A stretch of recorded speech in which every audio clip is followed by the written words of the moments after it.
Chapter 3. Training of the Uzumaki. Fire training. Mei-chan, stop, that tickles. Naruto lay in his bed, dreaming about Mei and him laying in a field together. She was rubbing his whisker marks like he was a cat. Mei stood wide-eyed at his door, here to pick up Naruto for his training today, but was now listening closely to his words. Mei-chan, my mark-sensitive Mei decided that it wasn't too perverted, so she got to work waking him up, but it was easier said than done. She tried everything she could think of, poking him, throwing stuff at him, hell, she even considered kissing him just to get him up. In the end, she settled for a devious smirk for her new plan and began forming hand signs. Naruto was still blissfully unaware. Oh Naruto, violent water wave. Mei shot a strong burst of water from her mouth and it impacted Naruto right in his face, causing him to wake up and start choking for air. His bed was drenched and his nightclothes were ruined. He looked to see Mei standing with her hands on her hips and a giant smirk on her face. Naruto sighed and gave Mei an apologetic smile. Sorry Mei-chan, I didn't mean to oversleep, I was having a great dream. Naruto gave her a big thumbs up, making her giggle. She shook a finger at him, scolding the blonde. It's okay Naruto, you're up now, that's what matters. Get prepared in your new clothes and we'll head down to the training room together. Naruto nodded and went straight to his closet, grabbed his new clothes and was ready to change. When he noticed Mei hadn't left, she appeared to be waiting for him to strip. Naruto blushed and sent her out, making the redhead beauty pout and fake a few tears. He just laughed and began to change. Soon enough, Naruto walked out and followed Mei down to the training grounds of the Terumi estate. They arrived and Naruto took out his fire jutsu scroll and began to read from it while Mei quietly observed from a distance. Naruto brought his hands together in his trademark hand sign and yelled out his jutsu. Multi-shadow clone jutsu. Mei watched in awe as hundreds of Naruto clones appeared from a giant cloud of smoke, each a perfect copy. It must be a jutsu from Konoha, but how can he make so many? His chakra reserves must be huge to have that much stored. Alright. I want 200 of you perfecting our fire manipulation and shape manipulation. Another 200 will work on the grand fireball jutsu, and the last 250 will work with me on learning new fire jutsu. All of the Naruto got into groups just as Naruto commanded and began to work on their assigned tasks. Naruto stood with his 250 clones and began to read his fire jutsu scroll. Mei watched all the clones begin their jobs flawlessly, each operating in perfect unity with one another and having the ability to use jutsu. This shadow clone jutsu was an interesting technique indeed. Mei shunshined to Naruto and tapped him on the shoulder. She gave him a cute look. Naruto-kun, what's the point of having all these clones do different exercises? Isn't it just a waste of chakra? Naruto looked at her as if she was crazy, but remembered that the shadow clone jutsu was a Konoha hidden jutsu. She would have no knowledge of its abilities. Naruto smiled at the busty woman and scratched the back of his head in embarrassment.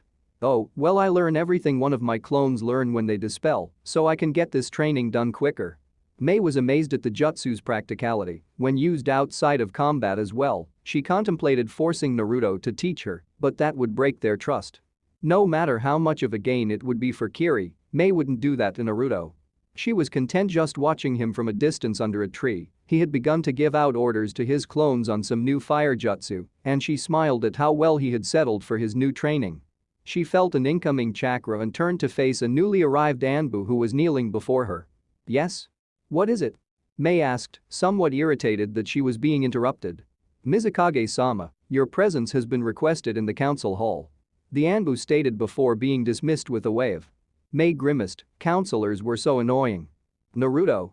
Mei waved to him to get his attention. He looked over to her. I have to go to a meeting, I'll be back soon. Don't overwork yourself. She announced before sunshining away, leaving a dumbfounded Naruto, wondering what the meeting was about. Oh well, I have to get this jutsu down.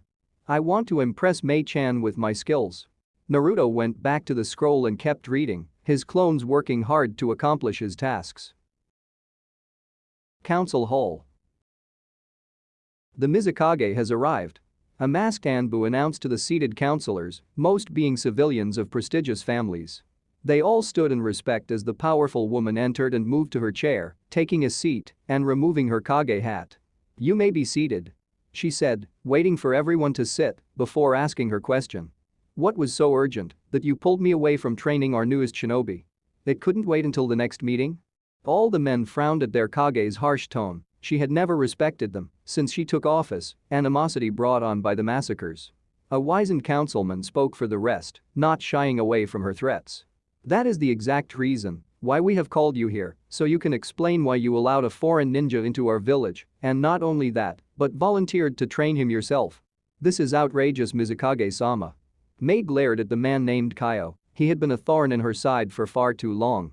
He had been against her ascension to Mizukage since the beginning, both for her gender and her bloodline, and it has brought her to have no respect for the man whatsoever. She kept calm as she laced her hands together and held them in front of her face, in quiet deliberation.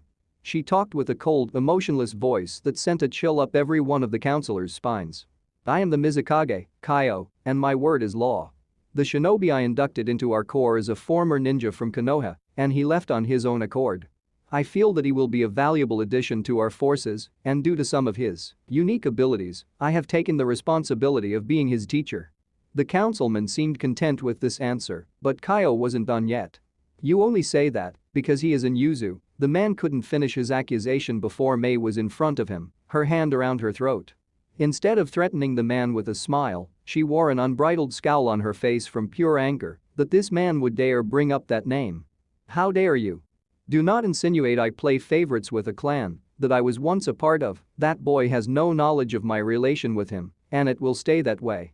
If anyone can train him to harness our strong bloodline, it will be me. Now get out of my sight, I'm done here. The councilman quickly filed out. Kaio was last, holding his throat from the pain. Mei slowly walked around the table back to her seat. She laid a hand on her Kage hat and ran her hand over it. Her thoughts were conflicted on the issue of her once again being associated with the Uzumaki clan, something she wished not to relive. I am no longer Mei Terumi Uzumaki, just Mei Terumi. Our clan willingly left behind our past to begin anew in Kirigakura, but why does it feel like, when I'm around Naruto, that I wish to be pulled back to the Uzumaki clan, willingly even? It's as if all past transgressions are forgotten. Naruto is a new light in the darkness for the Uzumaki, but should I embrace it or try and keep the past in the shrouded darkness where I once felt it belonged? Terumi Estate, training grounds. I have to work harder. I have to finish this jutsu before Mei-chan comes back. Naruto huffed in frustration. He and his numerous clones had been focusing on a new fire jutsu for the past hour since Mei had left, and he still hadn't gotten it. Okay. The jutsu is called Combustion Ash Cloud, and I breathe out a flammable cloud of ash before igniting it by clicking my teeth. The problem I'm having is maintaining a steady flow of the flammable ash because it requires great concentration to mold the air in my lungs into an ash. Okay, one more time. Each of Naruto's clones went through the hand signs and started to shoot out ash from their mouths. Combustion Ash Cloud Jutsu. Naruto formed a well-sized cloud of ash in front of him. It completely enveloped the wood training dummy on the field. He clicked his teeth together, and the fuse ignited. The cloud exploded into a yellow and red flash, creating a small shock wave. Naruto watched his clones follow suit, silently hoping that Mei wouldn't be too mad at the state of her clan's training grounds. The fiery ash slowly dissipated and Naruto watched anxiously for the effect of his new jutsu and had a large smile on his face upon seeing his handiwork. The entire front of the training dummy was blackened charcoal, slowly crumbling off from the rest of the object. Naruto looked to see similar results on other areas of the training field. Blackened remains of trees, grass, and soot-stained grass was the common view. Naruto suddenly heard the sound of clapping and looked in the direction to find none other than Mei. She was sitting in a tree and smiling brightly at him. He heard more clapping and looked into another patch of trees to find no less than a dozen Anbu, led by the swordsman Chijuro, and they all looked quite pleased with his performance, even with their masks on. Mei appeared behind him and hugged Naruto from behind, her breast squished against his back, making him blush. She whispered into his ear, sending lightning jolts through his senses. That was amazing, Naruto-kun. I'm so proud of you. Naruto hesitantly got out of her grip and turned to face her. He scratched the back of his head from embarrassment and watched the Anbu walk up behind the Mizukage. Thank you, but how long were you all watching me? Mei smiled brightly and jabbed a finger into his chest. Since you yelled out in frustration that you had to finish the jutsu before I came back. The Anbu appeared at the same time. They escorted me here and stayed to watch the show. Naruto blushed again out of embarrassment. Why did she have to hear that? Naruto gave another appraising eye to the training field and turned back to a smiling Mei before bowing low, surprising both her and the other Kiri ninja. Please forgive me, Mei, I didn't mean to ruin your training fields for my jutsu. Mei understood why he was saddened, but didn't understand why it mattered, it was a training field after all. She placed a comforting hand on his shoulder and spoke softly to the boy. Don't worry, Naruto-kun, this is a training field after all, I was expecting it to receive damage like this with your fire training. We'll be working on fire for another month, so I need you at your top shape, don't worry so much about little things like this, okay? She finished, smiling at the odd boy beneath her. All the Anbu nodded their heads in agreement with the Mizukage, the kid was too hard on himself. Chijuro moved to be in front of Naruto and took off his mask, smiling brightly at the boy. He set a friendly hand on the boy's shoulder. Yes, Naruto-san, you can't worry about little stuff like this, I guess, if you'll be training under me, you'll have to be strong. Naruto looked dumbfounded at this info and looked to Mei, who sent a playful yet cold glare at Chijuro, shutting the boy up quickly. Is it true, Mei-chan? I get to learn from Chijuro too. Mei gave Naruto a nervous smile and nodded her head slowly. Yes, Naruto-kun. As soon as you can handle using all three of our nature elements, your training will be split up into three, hopefully manageable parts. First, you will train with me in learning how to harness, manipulate, and use lava and boil release. You will also train alongside Chijuro and the remaining swordsmen here in Kiri. You will perfect your basic elemental chakra, learn Kenjutsu, and learn the massive jutsu that you will employ as a shinobi here in Kiri. Finally, I believe that you said you took some family jutsu that you discovered with you here, so you'll get to learn those in your free time. I hope that you aren't angry that I made up your training regime without your consent, but it seemed like something you would enjoy. Naruto, are you alright? Mei trailed off in her explanation when she saw Naruto begin to cry, and everyone was shocked when Naruto hugged the Mizukage tightly, smothering himself into her bosom, but not perversely. Mei was surprised by the turn of events, but thought nothing of them before she wrapped her arms around the fragile boy, giving him the comfort he sought. The Anbu stood there in awe that the Mizukage hadn't reprimanded the boy for touching her so intimately, but figured that they were just comforting one another. A teary-eyed Naruto looked up into Mei's emerald eye and tried to smile, attempting to form coherent words in his mouth. Mei, thank you. Naruto didn't trust himself to say anything more and just clung to the young woman, who just smiled and held him close to her. He fell asleep just leaning on her, still crying tears of happiness in his sleep. Mei picked him up and dismissed the dutiful Anbu who had stayed the entire time, truly touched by the young man and his show of appreciation. Mei took him to his room and laid him down on the bed, quickly covering him up, and just watched him sleep. She absently stroked his blonde locks, wondering how he kept it spiked up like that all the time. Mei soon realized that it was getting late and that she really should leave Naruto to sleep, so she got up and started to leave, sending one more smile to the sleeping boy. She left his room keeping the smile on her face, remembering just how much fun it was with Naruto here, how much he had affected her. Mei was forced to awaken from her thoughts when an Anbu messenger arrived from a mist cloud in the hallway, kneeling before her. Mizukage-sama, you have received an urgent message that is to be read in the Mizukage suite. Mei nodded but held up a hand to stop the Anbu from leaving, and the man dutifully stayed, waiting for further orders. Anbu, do you know who the message is from? The Anbu spared a glance at the Mizukage's now worried face and knew why. Jonin rank ninja and above had all been briefed on the Uzumaki runaway. It is as we have feared, ma'am, Konoha must be searching for him. Mizukage suite. Where is the message? Mei exclaimed as she burst through the office doors, choosing to take the stairs this time to get to her office. It allowed her time to gather her thoughts on the message Konoha had sent and what she would do. In front of her stood Kaio and 3 other councilmen, all awoken from their sleep for an emergency meeting on the priority message sent from Konoha Gakure. Kaio begrudgingly stepped aside and motioned towards her desk, giving her a view of the rolled-up message, awaiting the Mizukage's seal to open it. Rarely did Kage send messages that required a fellow Kage to be present to have to open it. This meant that Konoha either was asking for their help in finding Naruto or accusing them of kidnapping the boy and threatening war. This is it, Mizukage. We have been waiting for you to arrive so that we may see what Konoha deemed necessary to send us. The Mizukage almost growled at the lack of respect Kaio showed, but realized that it would just make a scene, something she didn't need right now. Mei picked up the scroll and walked around the desk. To sit in her chair, she reached into her desk drawer and pulled out the official Mizukage stamp, the symbol of Kirigakure. She pressed it onto the correct spot on the seal, and it shined brightly before calming itself, allowing the Mizukage to open the scroll and read. She read the short message with practiced precision and quick decision-making skills suited for someone in her position of power, but inside she was shaking at the implications. To Mei Terumi, Godame Mizukage of Kirigakure. The Godame Hokage of Konohagakure, urgently request your village's aid in finding a ninja who has left my village under vague circumstances. His name is Naruto Uzumaki, and my information network has led me to believe him heading to the east of Fire Country, towards Kiri and the old Uzugakure ruins. Inside, I have placed a complete dossier of the genin in question, and I hope that you can identify, detain, and return him as soon as possible to Fire Country borders.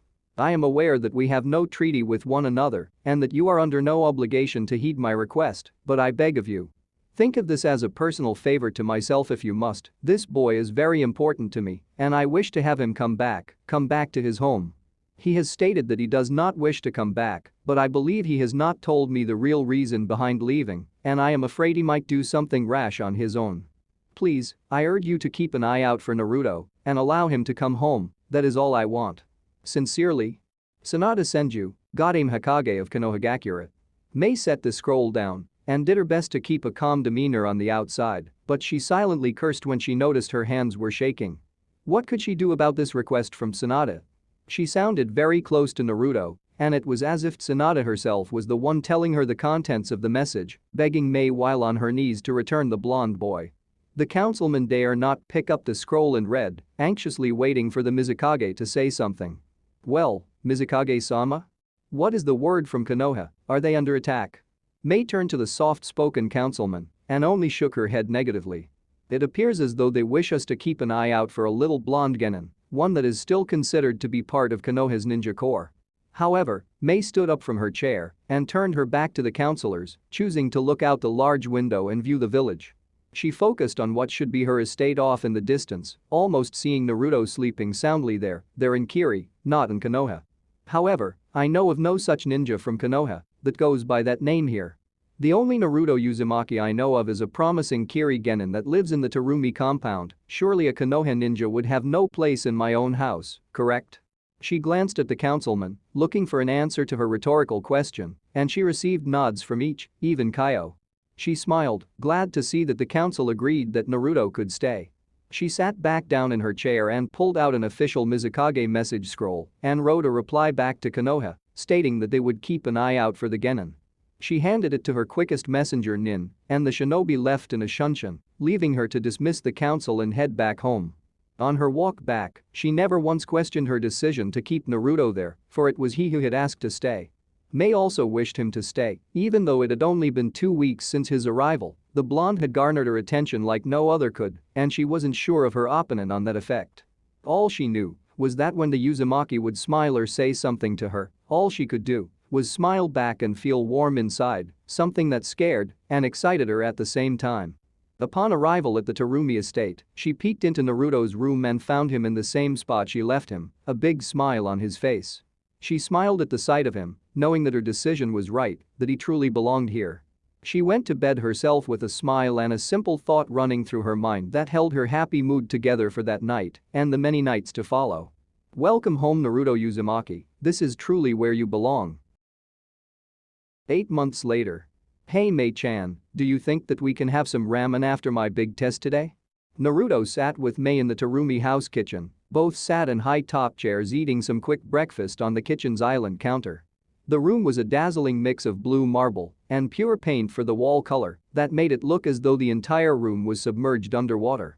Mei looked to Naruto and was reminded once again of Naruto's addiction to ramen, something that was a rare thing found in Kiri. So rare was it that Naruto was forced to eat other foods as his main diet and having to ration his ramen stores for big occasions. Today was a big occasion. Mei was going to test Naruto on his fire, earth, and water affinities, and if he passed, she would allow him to move on to what she had dubbed advanced training. It would follow the training regime that she had told Naruto about almost 8 months ago, officially getting him on the track to becoming a great Kiri ninja. Yes, Naruto-kun, I think that I can manage to cook that. Naruto giggled at the thought of Mei cooking, since she wasn't very good at it. He had seen her burn everything from pork to white rice and even sushi. He sometimes wondered If she just used a fire jutsu on the food instead of cooking it with the oven.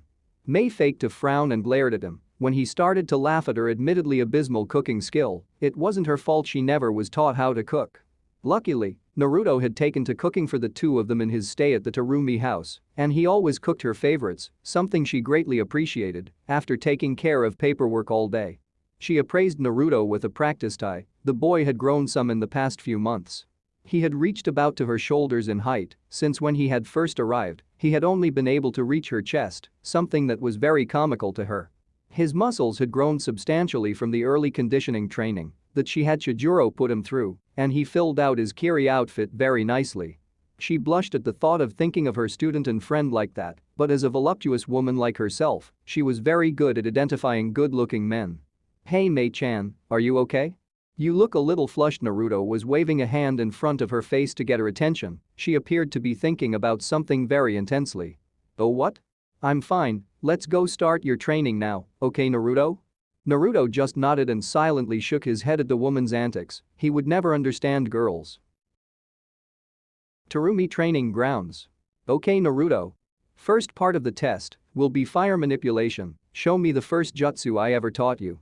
Mei stood off to the side, behind the boy to avoid his jutsu, and critiqued many things about him as he went through the hand motions and finally using the technique itself. She worked Naruto very hard to ensure he was not only quick on his feet, but could accomplish jutsu and tactical thinking under fire, literally. Mei remembered teaching him on how to think quickly in a battle situation. She made him stand on a bed of lava. The first few times were just Mei watching Naruto dance on the hot lava. She was awoken from her reverie when Naruto yelled out the technique's name. Grand Fireball. Naruto shot the fireball straight into a nearby tree and resisted using one of his water jutsu to put it out, instead allowing Mei to quickly put it herself. He was taking the test very seriously, and he could very well be failed if he was to do anything out of sequence during the test time. He couldn't lose focus. Next jutsu, the first one you taught yourself. Naruto went through the hand seals and exhaled a large smog of ash from his mouth, filling a large area with the flammable substance. Naruto had perfected this jutsu before moving on to the next, making sure he could use it effectively, and the work paid off. Combustion Ash Cloud Jutsu. Naruto clicked his teeth and ignited the gray fuel source, causing the cloud to turn red and yellow in extreme heat, burning anything within the cloud. Mei observed what remained of the straw dummies and was proud to say that she could not observe anything because it had all been burnt away. Next jutsu. Give me something that can be used on multiple targets. Naruto sifted through his memory banks in less than a second and came across a basic but extremely versatile fire jutsu that he had seen used many times. He went through the hand seals and held a hand up to his mouth to form the fire into the perfect shape. Phoenix Flower Jutsu. Naruto shot at least 24 small fireballs into the surrounding landscape, allowing Mei to clean up the mess once again. She smiled. Naruto had almost proven to her that he had perfected the basic knowledge of the fire nature. Just one more. Okay Naruto, I'll need a little more proof than that. Impress me.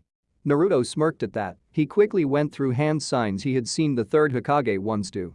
Mei was interested. She couldn't identify this jutsu off the top of her head. This could be interesting. Fire Dragon Flame Bomb.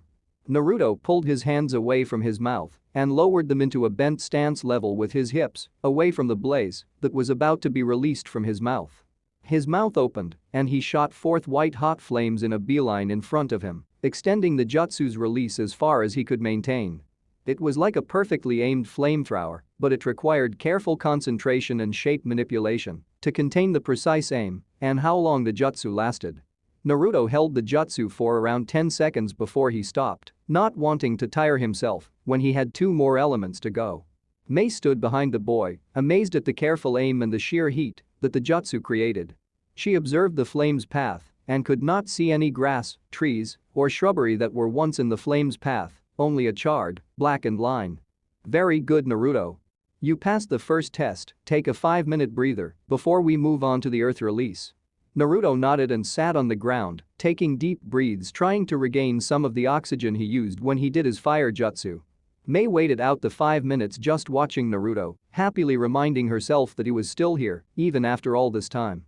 After she had sent the message of confirmation back to Konoha, she sadly thought of how Tsunade must have been hoping that she would find Naruto, but it was to no avail. Mei asked Naruto his opinion on the message and if he really wanted to go back the following morning. He replied with a deep frown and slow shake of the head. Konoha had yet to give up their search for him, but as far as public knowledge, Mei heard that everyone there thought he was dead. It saddened her to think that she had somehow deprived Naruto of his old life, but she was always reminded of how he wanted to be here when he would always smile at her, at Kiri. Everyone had grown to love Naruto and his friendly ways, even Kaio had taken a liking to the boy.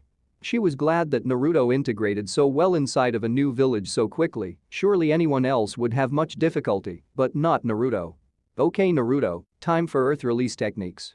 Show me a defensive technique first, something earth is well known for. Right. Naruto went through the motions and yelled out his jutsu's name. Earth style, mud wall jutsu. Naruto opened his mouth and mud spilled out in front of him in a small arc, but looks were deceiving as the wall grew as tall as the Terumi household thanks to the fairly large amount of chakra Naruto input into the jutsu. Mei nodded at his handiwork and Naruto quickly released the jutsu and watched the stone wall slowly crumble down. Next up, give me a basic offensive jutsu. She watched Naruto put his hands up into a single hand sign and focus a moderate amount of chakra into specific points in the ground nearby, all spots with practice dummies.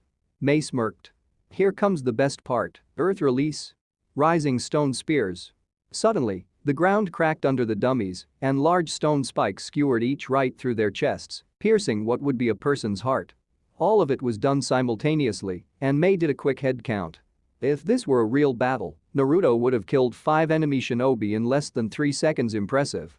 Nice job. Time for the finale, give me a combo attack featuring 2 earth jutsu. Naruto had been caught off guard for only half a second before quickly placing his hands in the hand sign for his first jutsu choice. Earth style? Great Mud River. Starting from in front of Naruto's feet and going at least a dozen more feet in front of him, a small river of mud appeared from the ground, shooting forward with no intended target. Naruto went through 3 more hand signs and watched as the mud transformed to accommodate a large dragon head that popped up from the river. As it opened its mouth, Naruto announced his final jutsu collaboration move. Earth release? Earth Dragon Bullet. From its mouth, the dragon shot 3 mud balls at 3 training dummies, enough to completely drown the targets or to use a follow-up technique to finish off the opponent. Mei smiled at the display and mentally checked Earth release as a pass on Naruto's test. 2 down, 1 to go. Another 5 minutes, and then we can finish this boring test. Naruto just looked at the woman and gave a weary smile, wiping off some mud that had gathered at the edge of his mouth from the mud wall. Alright Naruto, let's start. Give me a water clone. Naruto focused on the nearby pond and sent the molded chakra to take form with the water, manipulating it into the shape and look of himself. A perfect water clone copy. Next up, show me a technique used to detain opponents. Naruto pushed his clone into the pond and stood on the water, going through a variety of hand signs right in front of his dazed clone. Water prison. Naruto held both hands in front of him towards the clone, and a water ball fit around the clone, entrapping it. Naruto left one hand inside to maintain the technique, while the other was free to move around. Alright, those are done. Release that jutsu and leave the clone, you'll need it later. Naruto released the water prison and his clone stood on the water next to Naruto, waiting for orders. I want a simple water offensive technique, go. Here we go. Water release, violent water wave. Naruto shot a concentrated stream of water out of his mouth while maintaining the tiger hand sign with one hand with the other at his mouth, shaping the water into the concentrated stream. He shot it straight at a tree, almost uprooting it from the sheer pressure, but he released it too soon, and the excess water fell to the ground. Good enough, now show me an offensive attack with shape manipulation. Naruto thought of a reasonable attack and smirked, quickly going through hand signs while facing his nearby clone. Haku used this on Sasuke, at least that's what the Tenma told me. 1,000 flying water needles of death. Naruto quickly pushed away from the doomed clone as hundreds of water droplets filled the air and were quickly shaped into needles, the only blind spot being above the clone. The needles went straight for the kill, piercing the clone in dozens of spots, completely annihilating it. Mei began to clap and signaled the end of the test. Alright Naruto-kun, you passed all 3 tests. You're moving on up to the advanced training now. Naruto looked at her and lazily pumped a fist into the air in mock excitement. Woofy. Naruto said with a breathless voice before collapsing onto the ground into a dreamless sleep. Mei was upon him immediately checking for injuries of any kind. She cursed herself for not moving to catch him, but it had been too late for her to do anything, so she shunshined to his room and once again laid him to rest on his bed. She flared her chakra and Chijuro appeared without his mask on. He observed his surroundings and walked up to the Mizukage. She stood at Naruto's bedside, absently stroking his cheek with a slight frown adorning her perfect face. Yes, Mizukage-sama? Mei just now seemed to notice the teenager and gave a worried smile to the other blonde, trying to play off her concerns for Naruto. I just called you here to let you know that we will be moving to phase 2 of his training. He passed the basics of elemental jutsu and manipulation. We will begin to really teach him now. Chijuro just nodded and looked at the boy, as if trying to read his strength with just a look. I understand the training, Mizukage-sama, but, Chijuro scratched his head, nervous about questioning the Mizukage's will. She only smiled and set a hand on his shoulder, silently nodding for him to continue. He gulped and finished allaying his concerns. But why are we pushing him so hard and so quickly? It can't be because of Konoha, so what do we have to prepare him for that could be so dangerous? Mei looked out the window and away from Chijuro, silently remembering a memory from a few months ago. Naruto revealed a secret of his to me not too long ago, and since then, I have realized how important it is for him to get stronger in the quickest amount of time. That is why I need your expertise, Chijuro and every other Kiri ninja, to help me train Naruto. The Mizukage cryptically explained the threat to Naruto's life because of the thing he contained, the 9 tails. Naruto had revealed his Jinchuriki status to Mei upon feeling as though he could truly trust her, and in the end, Mei was not all too surprised. His stamina was godlike, his chakra reserves were off the charts, and his irregular birthmarks fit descriptions of past changes in other cases of Jinchuriki appearance change, but it felt good to hear him say it to her personally. He then told her of the threat Akatsuki posed, an organization she had only bits and pieces of knowledge about. He had told her enough, however, to elicit her concerns and immediate attentions, since then she had made Naruto would be ready for when they came. I understand, Mizukage-sama, by the end of the next year, he should be ready for anything that can be thrown at him. I swear on my honor as a swordsman of the mist, I will not fail in my training with Naruto. Mei smiled at Chijuro and his willingness to see to Naruto's training personally. The two had become good friends since he had arrived, and she was glad to have him aboard. The busty Kage took one more longing look at Naruto and then kissed him on the cheek, a rare gesture that sent her senses haywire, always asking for more. She walked away, followed dutifully by Chijuro, and finished her thoughts on the matter of Naruto's training. I know he will be ready, he is in Uzumaki after all. As if Naruto could hear her, his smile whitened a bit and his cheeks flushed with color at the compliment. End of Chapter 3. Chapter 4. Training a Hero, Culmination of Hard Work. Lava and Boil Release Training 1 week later. Alright Naruto, are you ready to learn Lava and Boil Release? Mei asked the blonde. They stood in the Terumi training grounds, prepared to start Naruto's advanced training. Yes, Mei-sensei. Mei smiled at his enthusiasm, he had been jumping up and down all morning. Before we begin, you must understand how to manipulate 2 elements to create a new chakra nature. Only then will you be able to use your Kekkei Genkai to effectively mix the molding chakra together. Now then, I want you to gather a sizable amount of mud in your mouth while trying to conjure a fireball from your lungs. Naruto was confused, how was he supposed to do that? Naruto started to mix his saliva with earth-natured chakra, slowly forming it into a muddy substance. At the same time, he attempted to focus the air in his esophagus into a heated blaze, ready to shoot out of his mouth. He found it incredibly difficult, it was like trying to walk left and right at the same time. You can't do it, can you? Mei asked rhetorically, she enjoyed seeing Naruto try to do the impossible, it suited him. Naruto spit out some mud and shook his head, ashamed he couldn't follow through with her order. Mei set a comforting hand on his shoulder, making him look at his sensei. The point was to show that you can't do it, Naruto, you silly little man. I wanted to show you why your Kekkei Genkai is so unique and why it made the Uzumaki so powerful. Normal shinobi would have to mix their chakra like what you just tried, making it impossible for them to conjure a lava ball, like I tried to make you do. Naruto was interested in this, so that was why other shinobi had not mastered the advanced elements, they couldn't do them at all. So how does my Kekkei Genkai allow me to do what others can't? Mei was glad he asked, learning how to do a technique was one thing, learning how it is done, and its mechanics are integral to the training process. The Kekkei Genkai we share allows our bodies to naturally mold fire and earth at the same time, thanks to ancestors who have long since passed. For example, a normal shinobi, to accomplish a lava jutsu, would have to combine two nature chakra types while trying to mold them together like he would attempt a normal jutsu, impossible. We, on the other hand, mold our chakra using hand signs for the lava jutsu, and our body automatically combines the earth and fire chakra for us. Naruto stared at her wide-eyed. The advantages of Kekkei Genkai were amazing. Naruto almost felt as though he was cheating. That's amazing, Mei-sensei. With that kind of advantage, we could take on almost any enemy shinobi with our wide variety of jutsu. Mei laughed at his summary, and while it was somewhat true, she didn't want Naruto to go down the overconfident path many bloodline users did.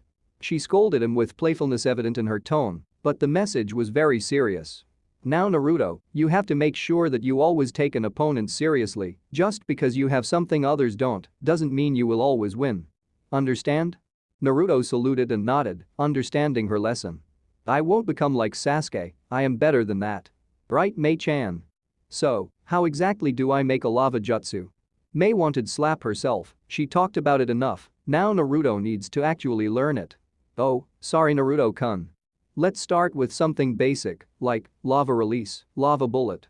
It is a simple jutsu that I use very often, so often in fact, that I don't use hand signs anymore. For you Naruto, you should only need the dog hand sign to do so, check your scroll for more. Naruto read through his scroll. The list had dozens of lava jutsu, making Naruto giddy to learn all of them. He found the one in question and found a small diagram with hand seals and a description of the technique. The user would morph his lava chakra into bullets inside of his mouth, similar in technique to mud or water bullets. The user would then shoot the blobs in rapid succession, almost like a fire release. Phoenix flower. Alright Mei-sensei, I'm ready. Mei held up her hand for him to stop, confusing the blonde. Just to warn you, although our bloodlines do make us impervious to the dangers of the boil and lava release, you should be careful to watch your allies. They do not share the natural defenses our bodies have, and you could very well kill someone on accident. Shoot for that tree right there to show me your accuracy. Mei pointed out a random tree, a bit far away from the rest. Naruto faced the tree and formed the dog hand sign slowly to make sure he got it right. Naruto opened his mouth and shot out the first lava glob that formed, a mass of dark red and glowing yellow-orange magma. Naruto continued to spit out the globs, each somewhat smaller than the last, and was satisfied to see each hit the target, slowly melting the tree and solidifying into a gray rock, ash kicking up into the air when what was left of the tree toppled over. Nice job Naruto-kun. Naruto wiped a bit of lava spittle from his lip, surprised he was able to touch it without burning. Just like earth jutsu, looks like lava is gonna be messy.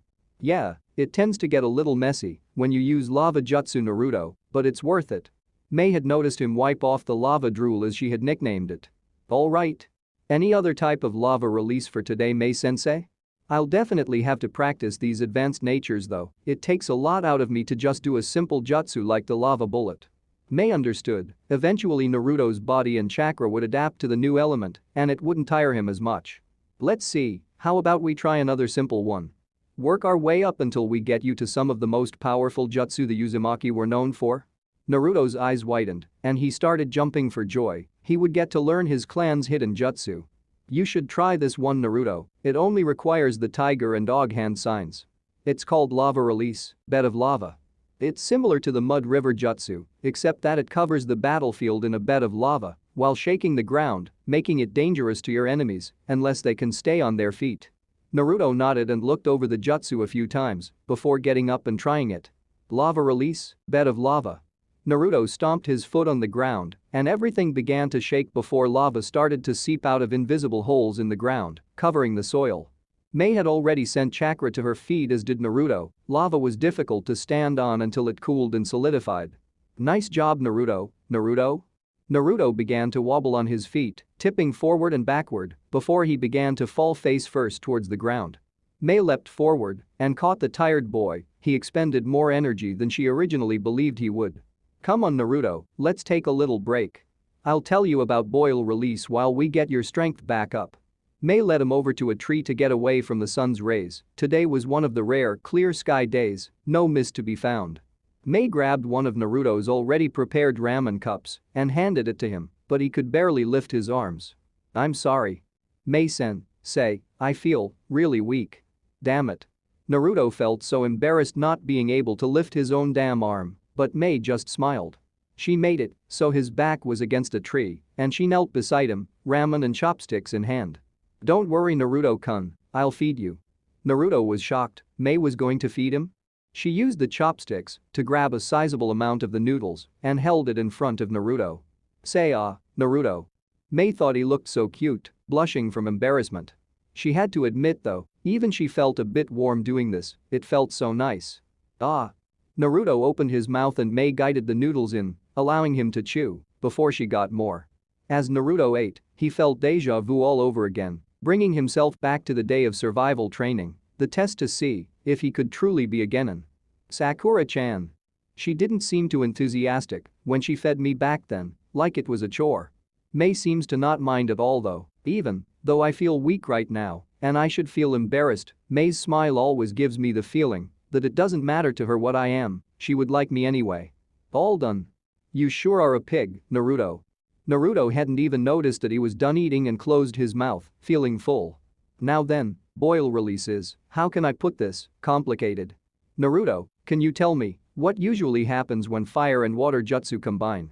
Naruto went through an imaginary battle in his head and watched a fireball hit a water wall, steam and water vapor were created, and the water wall made the fireball dissipate. Steam and heated water is created, and water wins? Mei wanted to laugh at his simplicity, but kept it to herself. That's about right, it's very difficult to use two polar opposites together as a nature element, wouldn't you think Naruto? Naruto just nodded his head, he would have thought it impossible had it not been for his bloodline. Well, in a way, it is impossible. Boil release is complicated to maintain, and the mechanisms behind it sometimes confuse me. The go-to jutsu that I most often use is called boil release. Skilled mist, and it creates a mist that is extremely acidic to our enemies. The thing is, there really isn't much else that you can manipulate with such a delicate element, so I generally don't really think of any other jutsu that can be used. I encourage you to try and make up your own though Naruto, it would be a glorious sight. Mei finished her explanation and again smiled at Naruto's level of interest in her teachings, he looked like he hung off of every word she said. Wow, Mei-sensei, you are so smart. I promise to make a new jutsu in the boil release, and then I'll teach it to you myself. Naruto gave her a weak thumbs up and Mei giggled, happy that Naruto hadn't lost his cheerful personality. He might very well do it too, Naruto is full of surprises. Naruto, would you like to call it a day or try the boil release? Naruto thought about it and how his body was feeling. I think I can move now, what the hell? Let's try it. I'm ready to go Mei-sensei. Mei smiled at his tenacity and stood up, working out the kinks in her back from kneeling the entire time. She offered a hand to Naruto and he took it, allowing the woman to pull him up. Alright Naruto, it only has one hand sign, horse. As you feel the misty vapor coming up your esophagus, just open your mouth and allow it to leave on its own accord. Maintain the hand sign until you have the desired area of mist, and if you practice enough, you won't even have to hold the hand sign to generate the mist.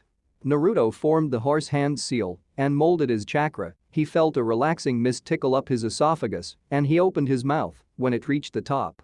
He saw an almost colorless mist seep out from the opening, the mist spread out and moved farther away from Naruto, making him unable to see the area of effect. It was difficult to explain, but he could feel it, and he knew just how far to extend the mist before putting his hands down and closing his mouth. Naruto looked at Mei with a questioning gaze, and she looked at him with a proud smile. Is this all there is to it, Mei-sensei? Mei nodded and pointed to the area that the mist enclosed. Yes Naruto, if there was a person in there, their skin would be burning and peeling off right now, it's quite an agonizingly painful jutsu. Naruto scratched his chin and observed the jutsu, wondering how it dispersed if it could maintain itself without a hand sign. So, Mei-sensei, if you can't cancel the jutsu by dropping a hand sign, then what do you do? Mei looked at him with a smile, reminding her of when she first learned to harness the jutsu. I asked the same exact thing. Well Naruto, do you have this strange feeling of awareness about the cloud of mist, as if you can feel it? Naruto nodded and Mei smiled, a quick learner. You have to use that feeling and will the acidity of the mist to go back to a normal level. In turn, you can also increase the acidity of the mist. Beginners often use the horse hand seal to help them control it, makes it easier to sense the chakra. Naruto formed the horse hand sign and focused on his awareness of the cloud of mist, willing it in the chakra, maintaining it to be weaker and weaker until he could no longer feel the tingly sensation. Mei held up a ram hand sign and sensed for the chakra mist to see if Naruto dispersed it correctly, and she smiled upon seeing he did so. "So how did I do for today, Mei-sensei?" Naruto asked as they began to walk back to the estate, happy with his early progress. "I didn't mess up on a single jutsu, I rock. If you keep up this pace of learning, I might just run out of things to teach you before this year is over with," she complimented, setting a hand on his shoulder. Naruto was overjoyed by the praise, he couldn't wait until tomorrow when he started his swordsman training. The two entered the Terumi estate and went straight upstairs, intent on taking a nap from the tiring day so far. Naruto stood at his door, watching Mei enter her own room and close the door behind her. He was lost deep in thought. "I wish that Mei and me could do more things together. I always feel better when I'm around her, but sometimes I'm scared of the feeling." "What does it mean?" "It means you're falling in love, idiot." Naruto's face faltered after hearing the deep voice in his head. "What the? Who the hell are you?" "I am the Kyuubi, dummy, can't you remember all the times you visited me in my cage?" Naruto face palmed, how could he forget? With all the things going on, he had been zoning out the Kyuubi. "Oh sorry, I didn't know we could talk to each other like this." "It doesn't matter, you and I have much to discuss about this training you are doing." "What would that be?" "While the training will make you strong enough to handle the life of a shinobi, it is not enough for you to survive the life of a Jinchuriki. You and I will have to work on training you to utilize my chakra more effectively, otherwise, we'll both die." Naruto hesitantly agreed with his logic. "I suppose, but when will we train?" "I have a pretty full training schedule if you haven't noticed. The Kyuubi had to calm himself, humans could be very annoying when they wanted to be." "Of course I know that, you idiot. Eventually, you'll get to a point in training where you will have mastered what you are to learn, then you can focus on my training." "Oh, so you're hoping that I get done with my training earlier than expected?" "Yes, but I figure you should be able to do it. You may be dumb, but for being a shinobi, you're alright." Naruto's face faltered again. "Ah, thanks Kyuubi, I can already tell your pep talks are going to be the best." "Thanks, learning your language has been a bitch, least I can do is cheer you up." Naruto climbed into bed and turned off the light, enveloping himself in darkness. He closed his eyes and went over his conversation with Kyuubi, replaying the first part. "Wait a minute, what the hell? What do you mean love?" The fox was already pleasantly sleeping and all Naruto could do was dwell on the thought. "In love with Mei? She is very attractive, but she's older than me and she probably doesn't like me like that. Besides, mom said to find an Uzumaki girl, otherwise I can't pass our bloodline on, or at least, it would be diluted if I didn't find another pureblood. Oh well, guess I'll figure it out." Mei's bedchambers. Was Naruto looking at me when I walked in? Must have been checking out my ass, little perv. Mei changed into her nightgown and moved to her mirror, examining herself. She moved her hands up and down her chest, always hitting her breasts. She grabbed them and tried to guess their size, very large at least, something that seemed very attractive to most men. Why is it that I feel like I don't mind Naruto looking at me like a man would? I couldn't like him like that, I shouldn't, I'm much too old for someone his age. But he has grown and is still growing, and he can be very sweet and mature when the situation calls for it, and he is very funny and strong. Just my kinda guy, like mother always said, I should go find a nice little Uzumaki boy, at least before we split from the clan. But now Naruto has been put in front of me, mine for the taking, what should I do? Well, that choice is pretty obvious. At this point, Mei was sitting on her bed, looking out her window in deep thought. Taking a deep breath, the redhead got up and marched to her door, completely ignoring the fact that she was practically naked. She slammed her door open and kicked down Naruto's bedroom door, startling the boy into consciousness. He gripped the blanket close to his face, in fear of whatever could be lurking in the dark. "Naruto." The blonde heard the melodious voice of his Mizukage, but was afraid and confused at what had warranted her to yell at him. He tried to form a response, but any chance of speaking was lost when he felt her grip his nightshirt's collar, bringing him close to her face. She kissed him on the lips, it was a very rough and hungry kiss that only lasted a few seconds, but it was all he needed. It was almost as if the Mizukage was claiming her property, and this property sure as hell wanted to be claimed. "You. Me. Date. Day after tomorrow, be there." She threw the boy back down onto his mattress and allowed him to just lay there, wide-eyed and blushing. His lips were stained with blue lipstick and he was touching the tingling lips with reverence. "Oh yeah, sorry about the door. A little too excited, hee hee." She giggled and propped the door back up, leaving Naruto alone in the room, completely blown away by her kiss. What the hell? Kyuubi had woken up as well and felt like patting the kid on the back. "You just scored, big time." 7 Swordsman Training. Kirigakura Anbu HQ. So Chijuro-san, what is the function of the 7 Swordsmen of the Mist? Naruto walked alongside the swordsman. They were headed for the training grounds in the Anbu HQ. Chijuro scratched his chin, thinking about the best way to describe it. "Well, Naruto-san, the swordsmen of our organization are almost always jonin, elite ninja of the village. Because of this and the special training we receive as swordsmen, the Mizukage often assigns us as bodyguards or assassins, taking on the most difficult missions Kiri receives. Let's see, in a way, you could compare us to the Sannin in terms of rank. It's an unofficial honor that doesn't have much say in politics other than respect, and even then, we don't have much of that since Zabuza-senpai and Kasama-senpai left the village." Naruto nodded, "Having a tendency of people leaving the village from your organization can't look good on a resume." "Okay, but why do you sometimes wear an Anbu mask?" Chijuro smiled at that, touching the item in question. "Well, when not on dangerous missions, due to our elite status, we are often inducted by Anbu or Hunter Ninja Corps to serve with them, while we are in the village, keeps our skills sharp. At the moment, I'm serving as an Anbu because I have no swordsman mission to accomplish. If I remember correctly, Raiga-senpai was a hunter ninja. When he left the village, it was because of unknown circumstances during one of his missions. So swordsmen are almost always serving as an Anbu or hunter nin until they get one of those special swordsman-only missions." "Cool. That's pretty cool. So, Chijuro-san, how does one become a swordsman?" Chijuro mocked surprise and skepticism, even though he was smirking on the inside. Just like the Mizukage said he would ask, now I just have to butter him up to the idea. "Oh, but Naruto-san, you couldn't be thinking of joining our organization, could you?" Naruto's eyes widened and he started nodding his head vigorously, liking the idea. "Well, that is just too bad, only elite ninja can become one of the 7 swordsmen. It requires a lot of training, you probably couldn't handle it." Naruto gripped the older teen's shoulders, shaking him violently. "No. I can handle it, I'll do any training, I'll listen and learn whatever you say, Chijuro-sensei. Please allow me to try." Chijuro went into an exaggerated thinking pose and looked back at Naruto, skepticism still evident in his narrowed eyes. "You sure you want to try?" Naruto just nodded and the older boy shrugged, accepting it. "All right then, but first you have to change your name. Each one of our names end up translating into a fruit, so you need to change yours." Naruto went wide-eyed at that. He couldn't change his name, he just couldn't.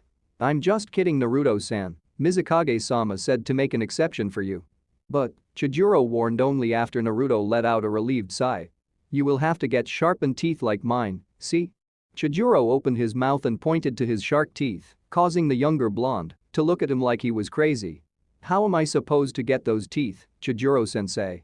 Chijuro scratched the back of his head, trying to remember the big speech his instructor gave him. "Well, long ago when the first inhabitants of Kiri started fighting sharks, you know what, never mind that.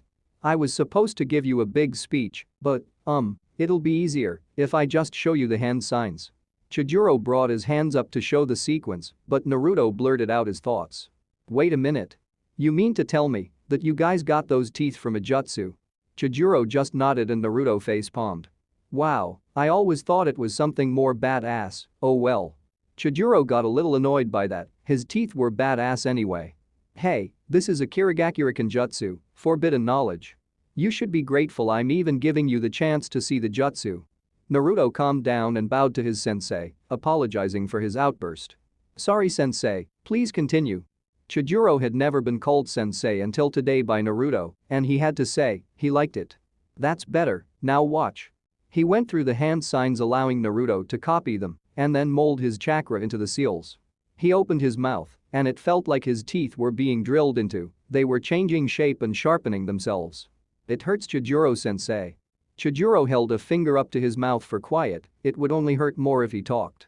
The process lasted no more than 30 seconds, but that was plenty enough for Naruto. "There you go, Naruto-san, now let me see them." Naruto opened his mouth and the teen looked inside and nodded his head, pleased with the result. Alright, the jutsu was a success. Your first step in becoming a swordsman is done. Now we just need to get you a sword, and you're done for the day. Naruto held his sore mouth and pouted, following the older ninja. Why does this feel like a trip to the dentist? My mouth feels like a nuclear bomb went off inside, and then I get a piece of candy, or in this case a really big sword. Naruto-san, I know you have probably noticed how blades such as the Samehada and my own, Hiramekure, have special abilities built into their design, but due to the sheer difficulty in making them, these types of swords were discontinued. Our swords usually get passed down from sensei to student and so on, however, I'm not going to give my blade to you since I'm not retiring, so that means we have to actually have your sword made. Do you have any idea what you might want? Naruto thought about it and had a bunch of ideas, but he couldn't put his finger on one of them. I'm not sure, Chijuro-sensei, can you show me the swords? Chijuro nodded and led him into another room. There on the table lay 3 swords. Each bore the look of Zabuza's blade, the Kubikiri Hacho. One was a perfect copy of it in its smaller form, without the handle attached. Naruto liked it since it was a simple carbon copy of the original, but he thought he should look at the others before deciding. The next was a peculiar one. It had the shape of Zabuza's blade, but it was smaller and connected to a chain that attached to the smaller hilt. So it's a smaller version of Zabuza's weapon that I can throw around and bring back with the chain. Interesting. The last sword by far interested him the most. The blade looked like the first one, but there were 2 small forms of the blade and a longer hilt. He was confused by the design. 2 swords? Chijuro-sensei, what is this one? Naruto pointed to the sword, and Chijuro walked over and picked it up, examining it. It appears to be a dual sword version of Zabuza-senpai's blade. Let's try it out. Chijuro picked up the hilt and told Naruto to hold the grips, which he did so. The swordsman picked up one of the 2 small blades and screwed its end onto the hilt, and as soon as he did so, the blade grew to 4 times its size, now looking exactly like Zabuza's. Naruto couldn't handle the sudden weight change and felt himself losing his grip. Luckily, Chijuro took the hilt from him and held it effortlessly with one hand, pointing to the other blade piece with the other. Naruto-san, please attach that one onto the other end like I did. Naruto picked up the blade and after a little bit of fumbling, was able to get on correctly and watched it grow in length too. Whoa, Chijuro-sensei, how can you hold that? Chijuro smirked. A lot of training, Naruto-san. So which blade do you want? Naruto looked at each, quietly mulling over what strengths and weaknesses he could find. I'll take that one.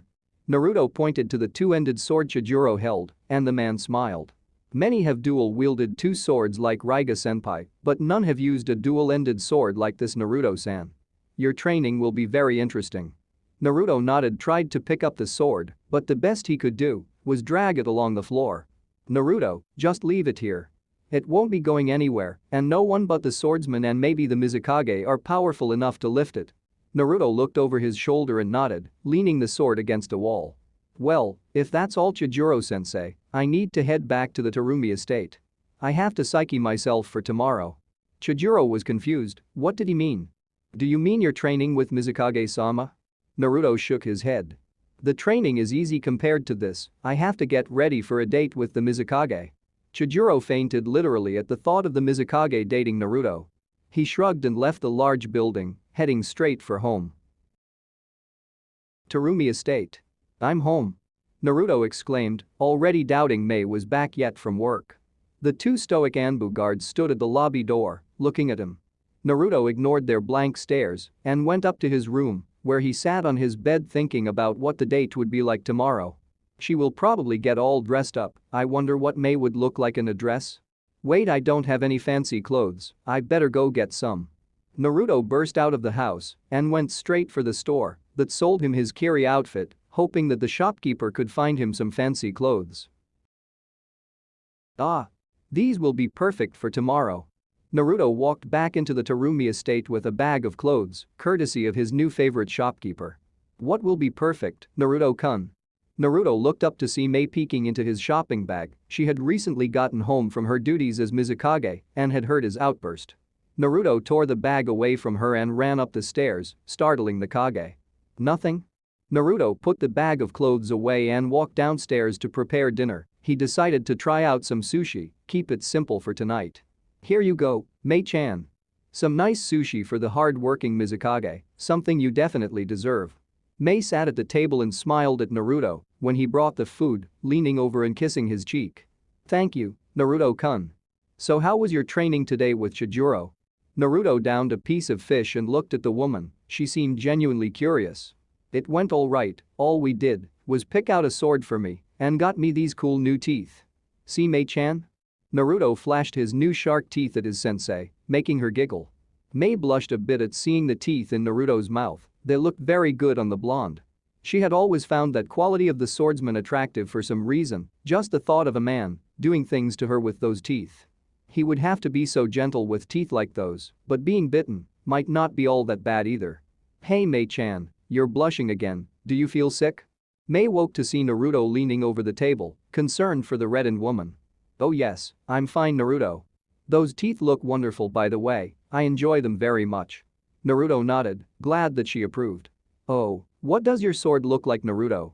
I always found those large swords to look so uncomfortable, did you find something that suited you? Yes actually, although if I had to guess, it's probably double the weight of most the other swords. It's a dual-ended blade, it looks similar to Uzumamachi's blade, only there are two blades attached to one another with a hilt in the middle.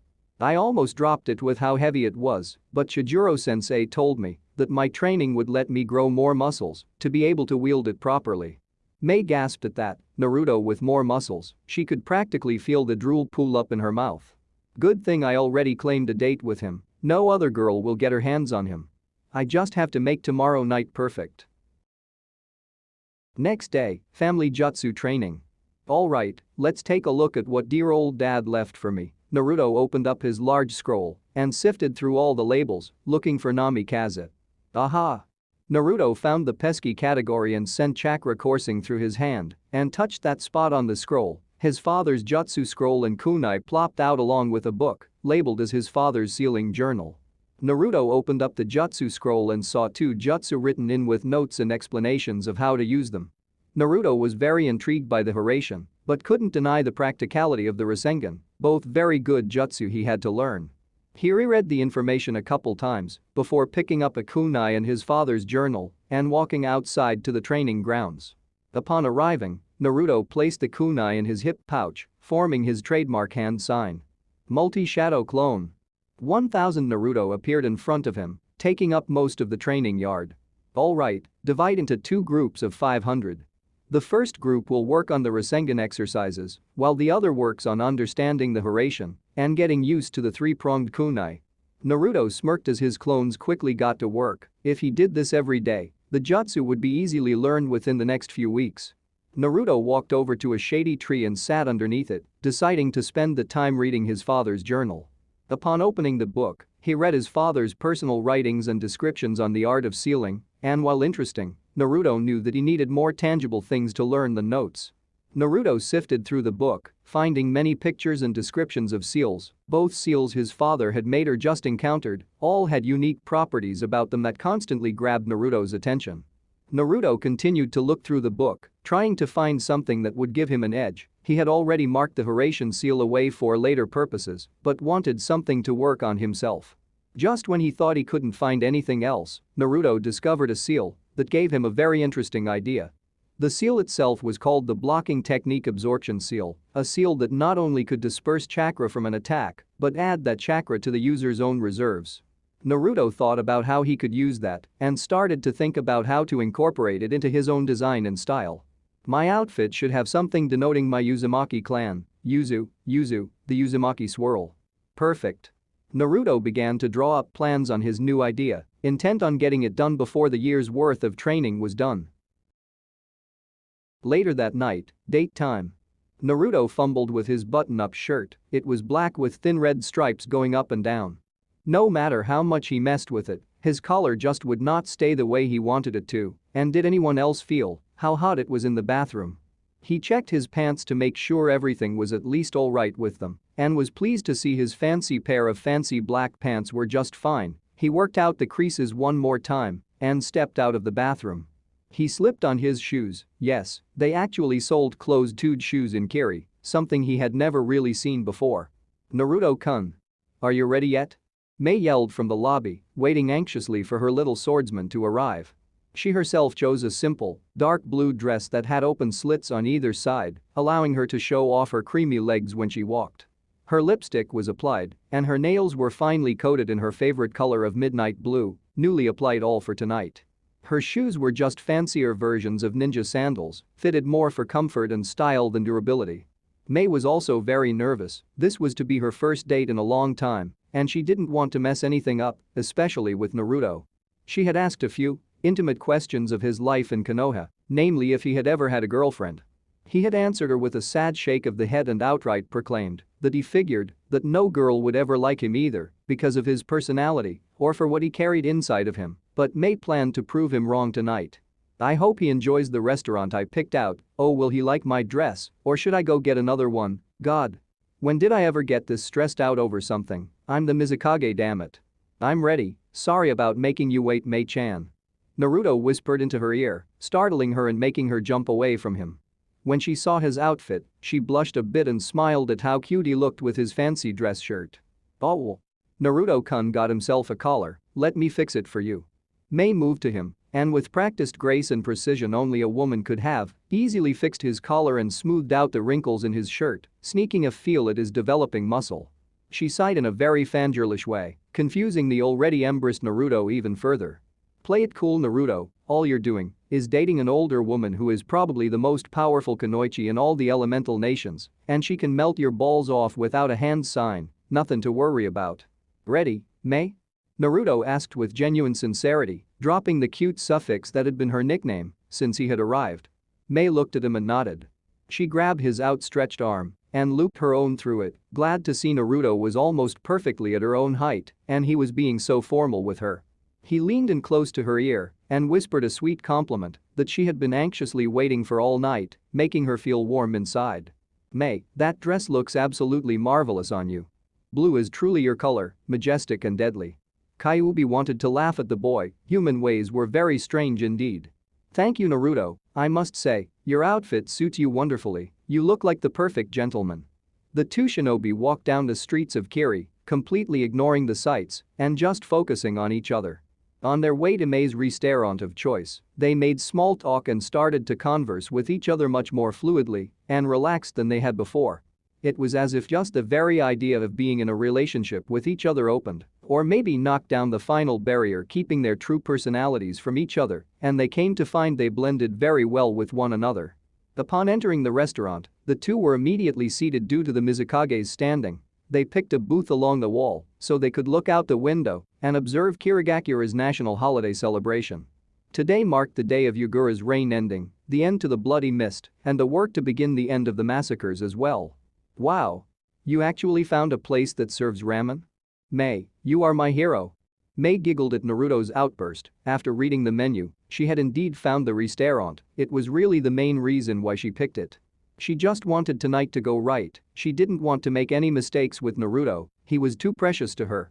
Yes, I did, I hope you might enjoy it. I think I'm going to have an old Uzumaki dish, a cooked fish with rice and vegetables. The fish is a rare type that is only found in the waters surrounding Yuzu country. Mei licked her lips subconsciously in anticipation. Her mother made this often when she was young, it was one of her favorite. Naruto felt very melancholy at the thought of Uzumaki. While he was happy that it still was a large influence and was apparently known by many people, it saddened him to think that all that was left of his country was some fish and local fairy tales.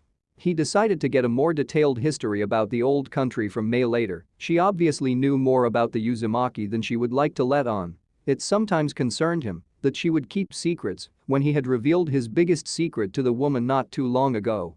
Food time. Both Naruto and Mei dug into their meals as soon as they hit the table. Mei apparently shared Naruto's ability to inhale her favorite food with gusto. After finishing their wonderful meals, Mei asked for a shake with 2 straws, confusing Naruto. The waiter dutifully brought the chocolate drink back out and laid onto the table, both occupants now feeling very nervous about the ordeal. Naruto, I'm sorry, I shouldn't have. Mei stopped talking when she felt Naruto's hand move over her own, rubbing her soft and delicate knuckles and palm with his calloused thumb. No, you don't have to apologize, Mei, this is perfect. Naruto leaned over the table and got his straw into his mouth, waggling his eyebrows at the woman.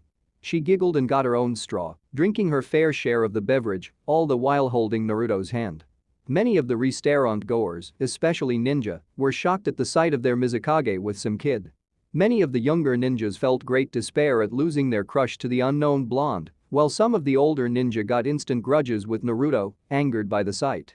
All were tuned out, however, by the love birds. Their eyes were meant only for each other that night, even after they left the restaurant to view the fireworks. Mei shunshined them back to the Terumi estate, and they sat with each other on the roof, observing the midnight fireworks show. Naruto lay on his back with Mei cuddled up on his side, his arm around her in a possessive manner. Tonight was perfect, Naruto. I couldn't have asked for a better date from anyone. Mei looked up into his ocean blue eyes that looked down into her emerald one, silently hoping that she could stop searching, that he would be the one. Well, I hope that I can be the only one that can get a date from you anymore, Mei. I mean, if you want to, that is. Naruto suddenly felt very vulnerable, like he was laying his heart and feelings on the table for the woman to do what she would with them. Mei gasped, did this mean what she hoped it meant? She gripped his shirt tightly, tears threatening to fall from her eyes, not at all embarrassed at her own emotional display. She had searched for the right man for so long, she didn't want to be heartbroken again. Naruto, does this mean? Naruto took her trembling hand that gripped his shirt into his own, gently massaging it, never breaking eye contact. He leaned in close to her face, she struggled to get level with him, burning warmth resonating throughout her body. Yes, we are together now, Mei, and I wouldn't have it any other way. With that, Naruto softly kissed the young woman in his arms, just as the fireworks finale came to a stunning conclusion, lighting up the night sky. This night would no longer be just a night of Kirigakura celebration, it would now be the anniversary of a wonderful relationship between the two Uzumaki. End of chapter 4.